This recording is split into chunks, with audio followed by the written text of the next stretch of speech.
ao SUS para atendimento odontológico. Eu já era agente de saúde, então eu já tinha acesso ao sistema, eu já tinha tocado o meu nome e tudo. E eu fui atendido aqui na Fac7 mesmo, foi muito tranquilo. Eu acredito que eu tenho muita sorte. Então, assim,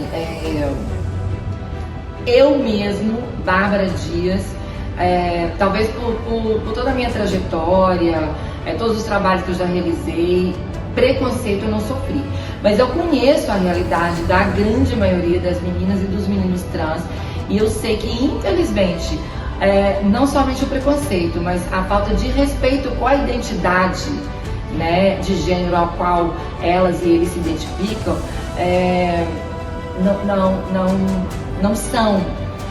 não somente não são respeitados, como são corriqueiramente destratados, né? Discriminadas e discriminados, infelizmente. Eu pessoalmente não, mas infelizmente a grande maioria sim. Sim, quando eu fui no endocrinologista, eu tinha 16 anos, a minha mãe me levou, e ele mandou procurar um psiquiatra alegando que eu tinha algum problema psicológico. Então, eu comecei a seguir 2 blogueiras no meu Instagram, aí depois de um tempo eu descobri que uma delas era trans, ela foi falando dela, o que ela sentia e tudo, como que ela se descobriu.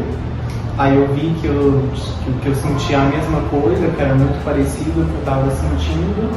Aí eu comecei a pensar isso por um tempo, eu fui pesquisando sobre e marquei uma consulta com um endócrino particular, aqui de Sete Lagoas. Aí eu iniciei a minha transição, fui fazer tratamento psicológico, psiquiátrico, para saber se era isso mesmo que eu queria. E tô até hoje. Comecei meu processo de transição, eu devia ter 21 para 22 anos, então eu comecei de certa forma tarde. Era uma época que eu me considerava maior de idade, né? E eu falei, agora eu quero ser real, eu quero viver a minha realidade. E a partir daí eu comecei a fazer tratamento hormonal, a deixar cabelo crescer, cuidar de unha, enfim. Tentar feminilizar ainda mais do que já era feminino na minha história. Quando eu tinha 15 anos, eu contei pra minha mãe que eu me sentia diferente e ela também já meio que sabia. E aí eu contei pra ela com 15 anos e a gente foi procurar ajuda. E o médico disse pra dar uma esperada por conta que eu tinha só 15 anos e pra retornar quando eu fizesse 16. Daí eu voltei com 16 anos no médico e iniciei a transição com 16 anos. Então, as pessoas próximas a mim, elas não sabiam o que era ser trans. E eu também antes não sabia, eu tinha alguns preconceitos, até, como eu disse, conhecer essa blogueira. Eu fui vendo que não era o que eu imaginava, fui vendo que eu tinha muitas semelhanças, e minha família não tinha conhecimento nenhum. Então acabou que eu tive que explicar para cada um da minha família o que era ser trans, o que eu estava sentindo, eu tive que me abrir mesmo. Eu nunca cheguei ao ponto de precisar falar com a minha família. Eu tive muita sorte também nesse sentido de ter pais que me acolheram, meu pai principalmente. Nunca fui expulso de casa, consegui estudar, sempre tive atenção. Infelizmente não é o que acontece com a maioria, mas como eu sempre digo que a minha história foge um pouquinho da curva, na minha história eu não cheguei a precisar abordar o assunto. Olha, papai e mamãe, eu sou trans.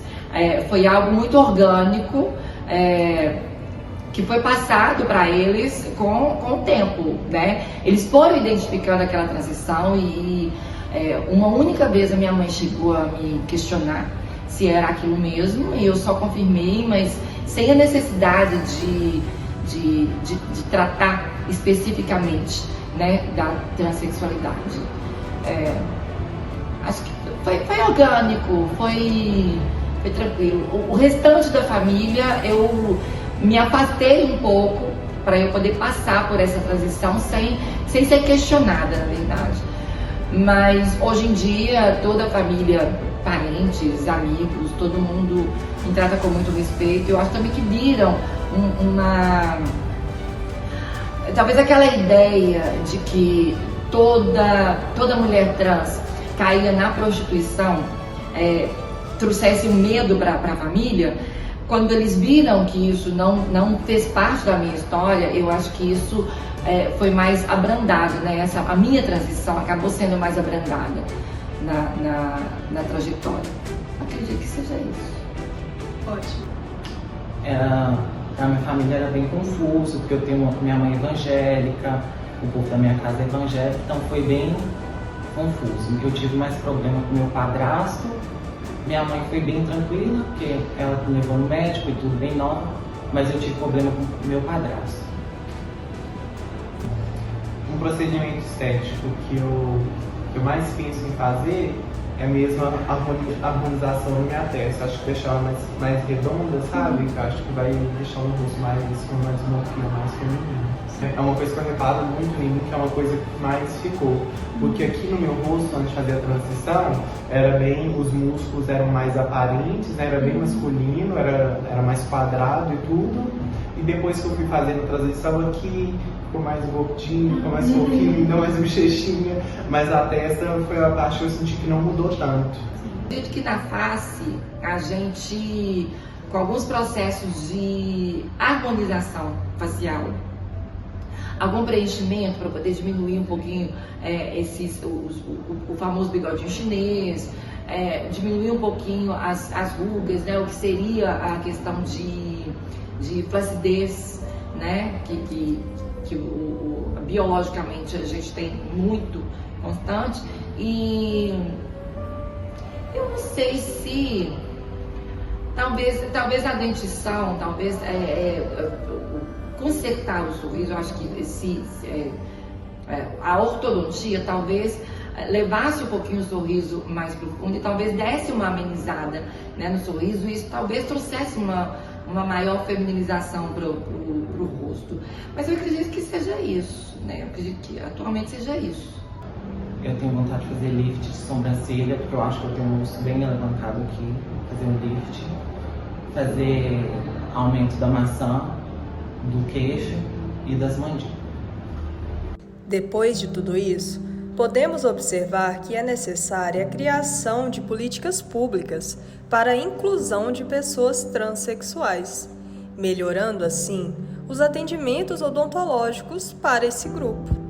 É importante quebrar as barreiras do preconceito e incluir os transexuais na saúde pública do Brasil.